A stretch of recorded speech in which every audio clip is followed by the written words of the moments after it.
الشيطان الرجيم. بسم الله الرحمن الرحيم.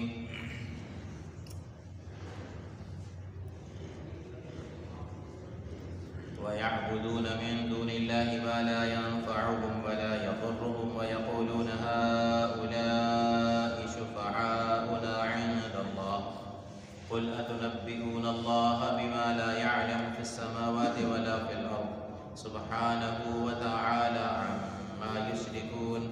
وما كان الناس إلا أمة واحدة فاختلفوا ولولا كلمة سبقت من ربك لقضي بينهم فيما فيه يختلفون. ويقولون لولا أنزل عليه آية من ربه فقل إنما الغيب لله فانتظروا إني معكم من المنتظرين. صدق الله مولانا العظيم. عزیزان گرامی، سورہ یونس کا دوسرا رکوع چل رہا ہے، دوسرے رکوع کی آخری آیتیں تلاوت ہوئی ہیں.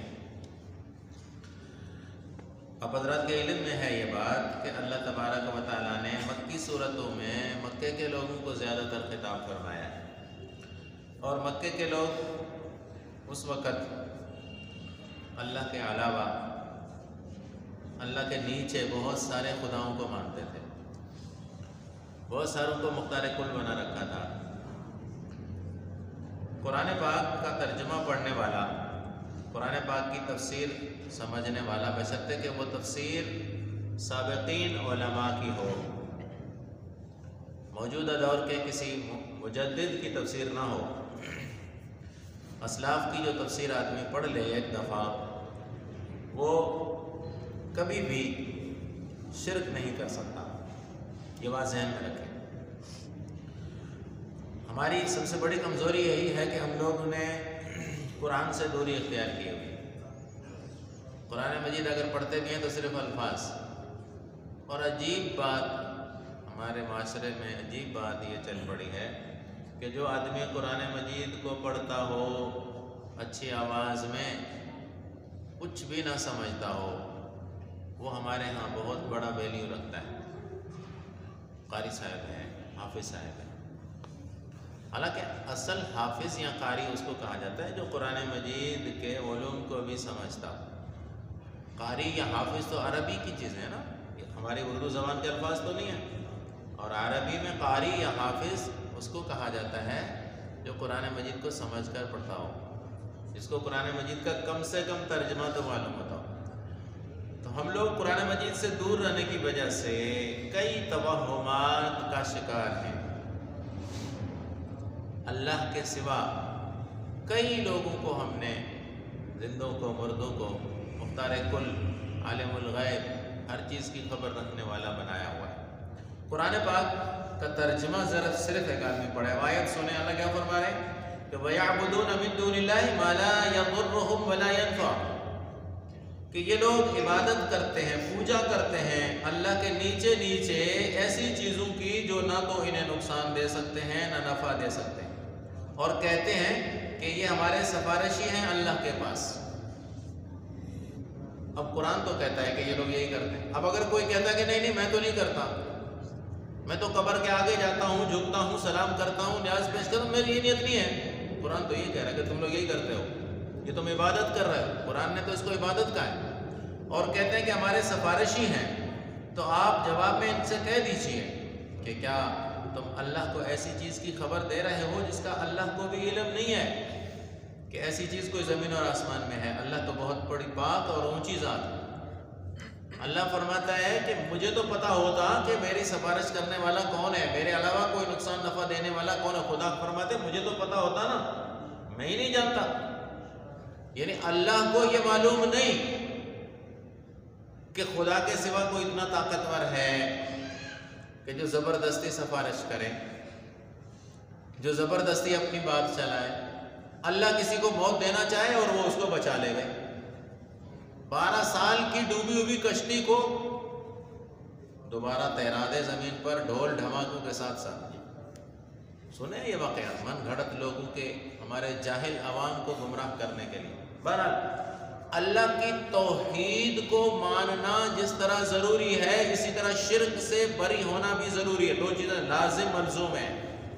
ہماری فقہ کی کتابوں میں، فتاوا کی کتابوں میں لکھا ہوا ہے کہ اگر ایک آدمی یہ کہتا ہے، صرف یہ الفاظ کہہ دیتا ہے کہ یہ فلان بزرگ میرے سارے حال کو جانتا ہے،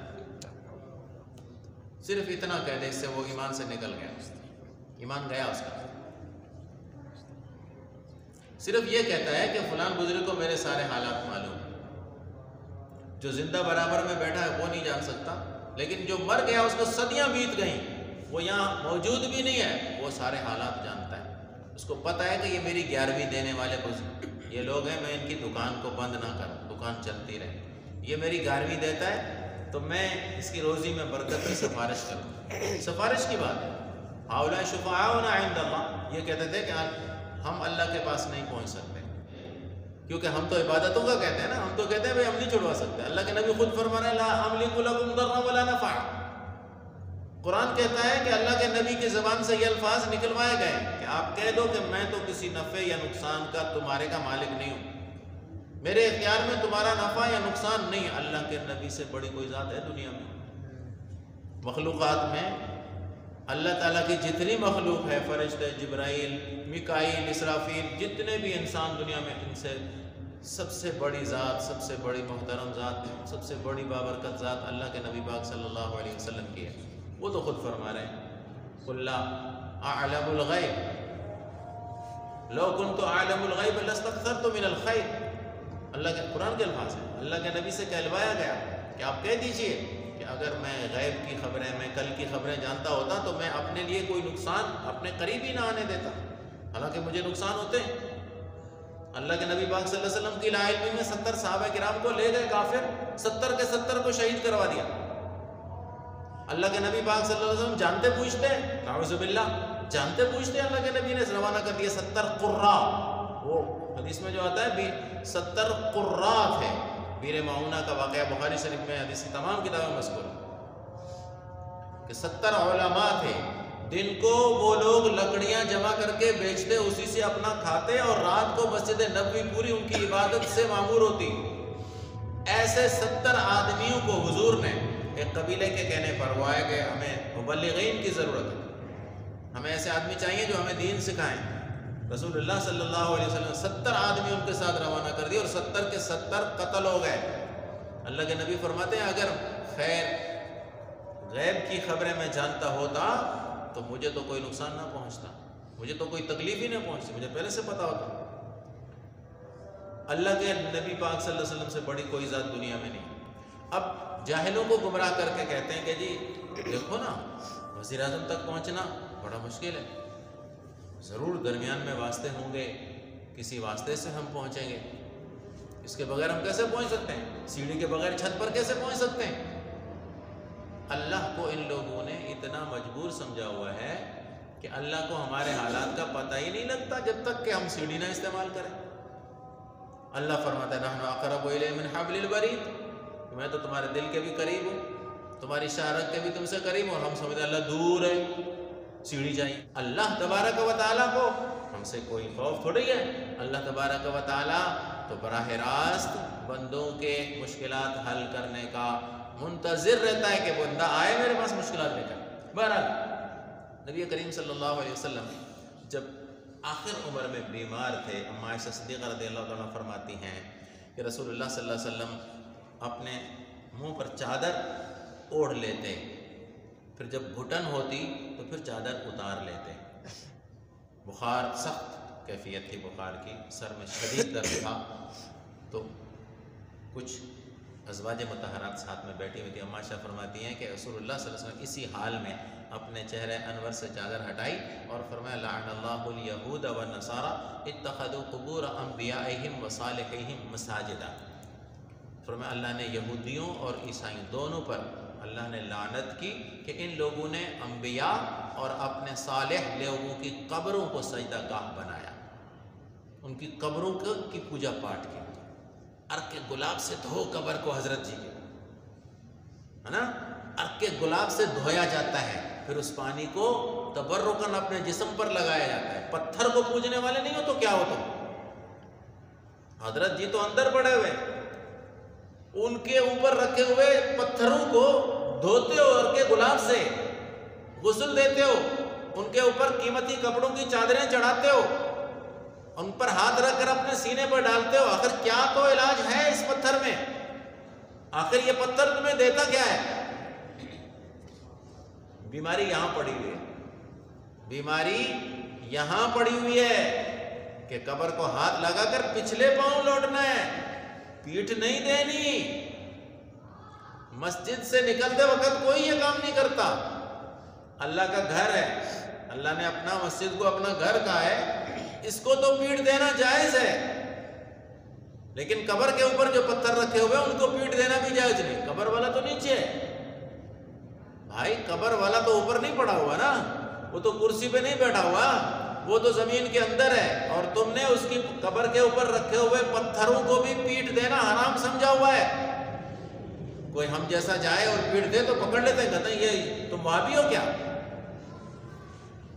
تم وہابی ہو کیا تم پیٹ دے کر جا رہے ہیں؟ اللہ کے کعبے کو بھی لوگ جب نماز پڑھ کے نکل تو پیٹ دیتے ہیں، کعبۃ اللہ کو بھی پیٹ دے کر جا سکتے ہیں، جائز ہے، کوئی منع نہیں ہے، لیکن مجال ہے کہ کسی دستگیر، کسی غریب نواز، کسی اولیاء، کسی چشتی کی قبر کو کوئی پیٹ دے کر نکلے، یہ کیا ہے؟ یہ تعظیم ہے، عظمت، دل میں بڑائی پڑی ہے۔ اصل مسئلہ دل میں ہے، اصل جو خناس ہے نا وہ یہاں دل میں پڑا ہو کہ حضرت ناراض ہو جائیں گے تو ہماری بنی بگڑ جائے گی، ہماری بنی بگڑ جائے گی، ہماری بگڑی بنانے والے تو یہی ہیں، ملا تھوڑے ہیں مسجدوں میں بیٹھنے والے۔ ملا مسجد میں بیٹھا ہوا اللہ کا راستہ دکھاتا ہے، وہ کہتا ہے اللہ کی عبادت کرو، اپنی نیاز مندیاں، اپنی عبادتیں، نظر و نیاز، چڑھاوے، جانور، اللہ کے نام کے علاوہ کسی کو مت دو۔ یہ کوئی چیز، ان میں سے کوئی چیز نہ تمہیں نفع دے سکتی ہے نہ نقصان دے سکتی ہے۔ اللہ کے گھر میں ممبر پر بیٹھنے والا مولوی یہی اعلان کرتا ہے کہ جب اللہ کے نبی کسی کو فائدہ نہیں دے سکتے، کسی کو نقصان نہیں دے سکتے، تو یہ کیا ہے؟ لیکن مجال ہے کہ کسی کو کہوں کہ میری دکان بند ہو گئی تھی، میں نے 2 دفعہ 11ویں کی تو میری دکان کھل گئی، میری روزی میں برکت آنا شروع ہو گئی۔ تو یہ بات تو ہندو بنیا بھی کرتا ہے کہ میں مندر میں گیا، میں نے مندر میں دودھ ڈال دیا ہمارے ہنومان پر، ایشور پر میں نے 2 دفعہ دودھ ڈالا، میری دکان چل پڑی۔ اب آپ میں سے سچا کون ہے؟ بنیا بھی کہتا ہے کہ میں ایشور کے پاس گیا اور ایشور نے میرے کام کر دیا، بدھ کو 2 لوٹے دودھ کے چڑھا لیا اس نے اور کہا میرا کام ہو گیا، اس کا بھی ہو گیا تمہارا بھی ہو گیا۔ کام دونوں کا اللہ نے کیا، کام دونوں کا اللہ نے کیا ہے۔ یہ تمہارا خناس دل میں جو شیطان بیٹھا ہوا ہے نا، یہ تمہیں کہہ رہا ہے کہ تمہارے کام اللہ کے علاوہ کوئی اور کر رہا ہے۔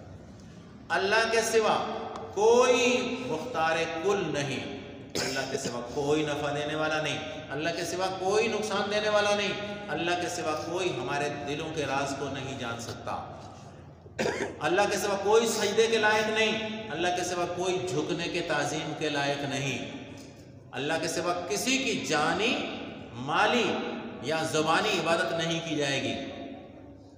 زبانی عبادت بھی سمجھتے ہیں نا، جیسے ہم اللہ کی تسبیح پڑھتے ہیں سبحان اللہ سبحان اللہ سبحان اللہ، ایسے ہی ہمارا معاشرے کا انسان یا شیخ عبد القادر یا شیخ عبد القادر یا شیخ عبد القادر یا شیخ عبد القادر کی تسبیح پڑھتے ہیں۔ آپ کے علم میں ہو یا نہ ہو، لیکن ایسے افراد معاشرے میں موجود ہیں، ہمارے معاشرے میں موجود ہیں جو اللہ کے علاوہ دوسروں کے نام کی تسبیح پڑھتے ہیں۔ یہ کیا ہے؟ زبانی عبادت بھی صرف اللہ کی، سبحان اللہ الحمدللہ لا الہ الا اللہ اللہ اکبر، صرف اللہ کے لیے، کسی دوسرے کی عظمت اور بڑائی کے بنیاد پر اس کی تسبیح نہیں پڑھی جا سکتی، حرام ہے۔ ہمارے فقہا کہتے ہیں کہ اگر کوئی انسان لفظ ایسا کہے کہ جس میں بظاہر تو کفر معلوم ہوتا ہو لیکن اندرونی طور پہ کوئی معنی اس کا دوسرا نکل سکتا ہو، تو اس کو کہہ دینا کہ تم نے کفر کا کلمہ نہیں کہا۔ لیکن اگر کوئی یہ الفاظ کہہ دے کہ فلان بزرگ میرے دل کے حال کو جانتے ہیں، میری ساری چیزیں جانتے ہیں، میری مشکلات حل کرتے ہیں، وہ اسی دم کافر ہو جائے گا، اس کے بعد میں تعویل ہی نہیں کی جائے گی، اس میں دوسرا معنی نکالنے کی کوئی ضرورت نہیں۔ بہرحال امام راضی رحمۃ اللہ علیہ مفسر ہیں، وہ فرماتے ہیں، انہوں نے لکھا ہے کہ ہم نے تو مشرکوں کے بارے میں سنا تھا کہ بتوں کی پوجا کرتے ہیں، بتوں کے آگے چڑھاوے چڑھاتے ہیں، بتوں کے لیے جانور مخصوص کر لیتے تھے اور اپنی آمدنی کا مخصوص حصہ ان کے نام پر دیتے تھے، اپنی آمدنی کا حصہ مقرر کیا ہوا تھا، جیسے ہم لوگ 11ویں کرتے ہیں نا ہم لوگ 11 تاریخ کو، اسی طرح انہوں نے بھی اپنے حصے مقرر کر کے رکھے ہوئے تھے کہ اتنا آمدنی میں سے فلان پیر صاحب کے نام پر دینا ہے۔ کہتے ہیں ہم نے وہ تو سنا تھا بتوں کے بارے میں، لیکن ہماری قوم، ہمارے علاقے کے لوگ تو قبروں کے ساتھ وہی معاملہ کر رہے ہیں۔ امام رازی رحمۃ اللہ نے لکھا ہے۔ اللہ تعالیٰ فرماتے ہیں کہ الناس امۃ واحدہ، آدم علیہ السلام سے لے کر نوح علیہ السلام تک سب لوگوں کا عقیدہ ایک تھا، سب اللہ کو پوجنے والے تھے، کسی دوسرے کی عبادت نہیں کرتے۔ اللہ کی قدرت بھی بندے کا امتحان لیتی ہے کہ بندہ کتنے پانی میں۔ ایک انسان جب اللہ کو ماننے والا ہوتا ہے نا تو تکلیف میں بھی اسے اطمینان ہوتا ہے اور خوشی میں بھی اس کو اطمینان ہوتا ہے، دونوں صورتوں میں وہ ایک جیسا رہتا ہے۔ لیکن اللہ کو نہ ماننے والا، دوسروں کی عطا سمجھنے والا، خوشی کے ٹائم پر بھی آؤٹ ہو جاتا ہے اور دکھ کے ٹائم پر بھی آؤٹ ہو جاتا ہے۔ زیادہ دکھ آئے گا تو آؤٹ ہو جائے گا، راستہ چھوڑ دے گا، زیادہ خوشی آ گئی تو بھی راستہ چھوڑ دے گا شریعت کا۔ علامہ اقبال نے اس لیے تو کہا ہے نا کہ تم بیچ کھاتے ہو جو اسلاف کی قبریں، کہ اسلاف اور بزرگوں کی قبروں کو بیچ کر تم پیٹ پالنے والے، تمہیں اگر بت مل جائیں تو بیچ کر نہیں کھاؤ گے؟ اگر بت مل جائیں تو پتھر کے جو بت مل جائیں تو ان کو بھی بیچ کر کھاؤ گے تم تو ابراہیم علیہ السلام کے باپ آزر کو خامخواہ تانا دیتے ہو، تم بھی تو قبروں کو بیچ کر کھانے والے۔ اور شاید آپ کے علم میں ہو یا نہ ہو کہ کروڑوں روپے کی آمدنی ایک قبر سے نکلتی ہے مہینوں کے اندر۔ اچھا یہ پیسے ڈالنا یہ عبادت نہیں ہے؟ پیسے دینا اللہ کے علاوہ کسی اور کی جھولی میں ڈالنا یہ عبادت نہیں ہے تو اور کیا ہے؟ ہاں دکاندار کو میں دیتا ہوں تو کوئی چیز اس کے بدلے میں لیتا ہوں، اور وہاں جو میں کلندر کی جھولی میں جا کر ڈال رہا ہوں تو کیا مقصد ہے میرا؟ کہ مجھے کچھ چاہیے نا، مجھے کچھ ملے گا، مجھے کچھ امید ہے، ایسے میں پیسے نہیں دوں گا۔ ایسے کیوں دوں گا بھائی؟ اپنی مزدوری محنت کے کمائے ہوئے پیسے ایسے کوئی پانی میں نہیں پھینکتا۔ کیوں پھینکتا ہے؟ کہ حضرت خوش ہو جائیں گے، اور حضرت جب خوش ہو جائیں گے تو اللہ سے میری سفارش کر دیں گے اور اللہ مجھ سے خوش ہو جائیں گے اور میں سیدھا جنت میں چلا جاؤں۔ یہ مالی عبادت ہے، تو مالی عبادت بھی اللہ کے سوا کسی کی نہیں، اللہ کے نام کے علاوہ کسی کو نہیں دینا۔ اب یہ کہتے ہیں جی ایصال ثواب کرتے ہیں ہم جو دیتے ہیں نا یہ نظر نیاز، اس سے ہماری مراد ایصال ثواب، کھلاتے امیروں کو ثواب تو غریبوں کو کھلانے سے ملتا ہے نا، یا امیروں کو کھلانے سے ملتا ہے؟ کھلاتے امیروں کو ہے یا چرسیوں بھنگیوں کو کھلاتے ہیں؟ اس میں ثواب کہاں ملے گا؟ ثواب تو تب ملے گا جب کسی فقیر غریب کو، ضرورت مند کو کھلاؤ نا۔ 11ویں شریف کا دودھ امیروں کو دینا ہے، غریبوں کو نہیں۔ جو ہم نے اللہ کے علاوہ دوسروں کے نام کے جو دیتے ہیں نا وہ امیروں کو کھلاتے ہیں، غریبوں کو ڈھونڈ کر نہیں دیا جاتا۔ تو ایصال ثواب مقصد نہیں ہے، معلوم ہوتا ہے۔ مقصد کیا ہے کہ ہم نقصان سے بچ جائیں اور کوئی ہماری روزی کوئی بندش نہ ڈال دے۔ اس لیے اللہ کے علاوہ دوسروں کے آگے جھکنا، سجدہ کرنا، نیاز مندیاں دکھانا، اپنے جان اپنے مال میں سے ان کا حصہ نکال کر رکھنا۔ دوستو جس طرح اللہ کو وحدہ لا شریک لہ ماننا ضروری ہے، اسی طرح شرک سے بچنا بھی ضروری ہے۔ اللہ کی توحید یہ نہیں ہے کہ صرف آپ کے اللہ ایک ہے، ہم اللہ کو ایک مانتے ہیں، یہ توحید نہیں۔ توحید یہ بھی ہے کہ اللہ کے علاوہ کسی کو نفع دینے والا یا نقصان دینے والا نہیں سمجھنا۔ ایسا ایک قبرستان ہے ہمارے برابر میں، اس کے بارے میں مشہور تھا کہ وہاں کے جو قبر والے جو ہیں نا نور شاہ، وہ کسی کو لکڑی وہاں سے اٹھانے نہیں دیتے، اس لیے لوگ باقی جگہوں سے تو لکڑیاں جمع کر کے لاتے، قبرستان کے کسی درخت کو نہیں کاٹتے تھے۔ کہتے نور شاہ جو ہے نا ایک لکڑی بھی نہیں اٹھانے دے گا، اٹھا کر لے گئے نا گھر تو سر پہ جو تمہارے گٹھڑی ہوگی نا لکڑی کی وہ اترے گی نہیں، وہ واپس آ کر قبرستان میں ڈالو گے تو جان چھوٹے گی، ایسے تم لکڑیاں نہیں لا سکتے۔ تو لڑکے بیٹھے ہوئے تھے ایسے آپس میں، تو ایک لڑکے نے کہا کچھ نہیں ہوتا یار، میں چلا جاؤں گا۔ اگر ہم نے کہا اچھا ٹھیک ہے، یہ ایک جو ہے نا ڈنڈا لے جاؤ، یہاں سے ڈنڈا لے جاؤ اور جاؤ قبرستان میں ٹھوک کر کسی جگہ پر تم واپس آ جاؤ، ہم تمہیں اتنا انعام دیں گے۔ یہ ڈنڈا لے جاؤ اور کہیں قبرستان میں اندر جا کر ٹھوکو اس کو اور پھر واپس آ جاؤ تو ہم تمہیں مانیں گے. یہ تو کوئی بات ہی نہیں ہے. اچھا جناب یہ جب وہاں قبرستان میں گیا وہاں بیٹھا نا نیچے تو اپنی قمیص اس کی نیچے آ گیا, قمیص کے اوپر ڈنڈا اس نے ٹھوکا, اپنی قمیص پر ڈنڈا اس نے ٹھوک دیا. اب جب اٹھنے لگا تو قمیص تو اس ڈنڈے کے نیچے تھی جو اس نے اندر زمین کے اندر ڈالا ہوا. اب جب اٹھا نا تو اس نے دیکھا کہ مجھے تو پیر صاحب نے پکڑ لیا اور وہیں اس نے چیخ ماری اور وہیں بے ہوش ہو گیا. بعد میں جب لڑکوں نے دیکھا کہ آ نہیں رہا تو پھر اس کے پیچھے دیکھا کہ اس کی قمیص اس جو نا سنبے کے اندر پھنسی ہوئی ہے, اس سے نکالا, اس کو ہوش میں لایا واپس لے. تو یہ حال ہے ہم مسلمانوں کا, اتنا ڈرتے ہیں اللہ کے علاوہ دوسری چیزوں سے. بھائی توحید یہ ہے کہ نہ تو پیسوں میں امید ہو کہ ان پیسوں سے میرا کام بنے گا. تو موحد اس کو کہتے ہیں کہ پیسے تو بہت بڑے ہوں لیکن وہ کیا سمجھے کہ یہ پیسے بھی میرا کام تب کریں گے جب اللہ چاہے گا. اللہ نے اگر نہیں چاہا تو یہ مجھے نقصان نہیں دے سکتا. اس کو کہتے ہیں توحید. اور توحید کے ساتھ ساتھ شرک سے بچنا ضروری ہے. وَمَن يُشْرِكْ بِاللَّهِ فَكَأَنَّمَا خَرَّ مِنَ السَّمَاءِ. اور قرآن کہتا ہے اِنَّ الشِّرْكَ لَظُلْمٌ عَظِيمٌ. سب سے بڑی زیادتی شرک ہے. اور قرآن پاک نے اس کی مثال بھی دی ہے. قرآن پاک نے اس کی ایک مثال دی ہے. فرمایا تم میں سے کسی ایک کا نوکر ہے, غلام ہے, اور وہ جا کر سارا دن مزدوری کرتا ہے اور شام میں مزدوری کے پیسے کسی اور کو دے کر چلا آتا ہے. تمہیں کما کر لا کر نہیں دیتا بلکہ کسی اور کو دے کر آتا ہے. تو کیا تم اس کو اپنا غلام بنا کر, نوکر بنا کر رکھو گے؟ کوئی نہیں رکھے گا. تو کھاتے میرا ہو, زمین میری پر چلتے ہو, سورج چاند ستارے میرے سے نفع اٹھاتے ہو اور اپنی عبادتیں اور نیاز مندیاں دوسروں کو دے کر آتے ہو.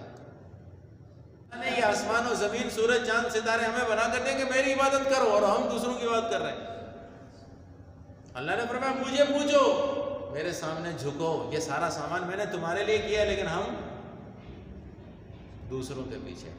اور ہم نے کہا کہ فلان ہمارے مسئلے حل کرنے والا, فلان ہمارے مسئلے حل کرنے والا.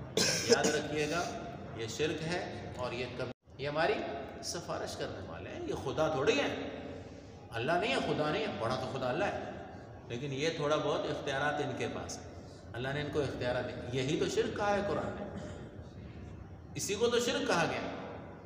بہرحال شرک کو سمجھنا بھی ضروری ہے. جس طرح ہم توحید کے قائل ہیں, اللہ کو ایک مانتے ہیں, تو اللہ ہر چیز میں ایک ہے.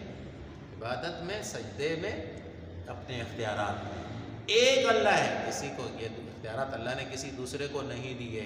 اگر کوئی اختیارات اللہ کے علاوہ کسی دوسرے کے سمجھتا ہے یہی مشرک ہے. اور ایسے آدمی کو مسلمان سمجھنا یہ پھر ہمارے اپنے ایمان کی کمزوری ہے. اس لیے فقہاء نے لکھا ہے کہ ایسے آدمی کو صاف کافر قرار دے دیا جائے گا جو کسی قبر کو جا کر سجدہ کرے, یا کہے کہ میں اس ولی اللہ کو مختار کل سمجھتا ہوں, یا اس ولی کو میں یہ سمجھتا ہوں کہ یہ غیب کی ساری خبریں جانتا ہے. اس کو ٹھک سے کافر کہتا, ٹھک سے, کوئی انتظار نہیں کرو. اور نہ سمجھو گے اس کو کافر تو تم خود ایمان سے باہر. اللہ تعالیٰ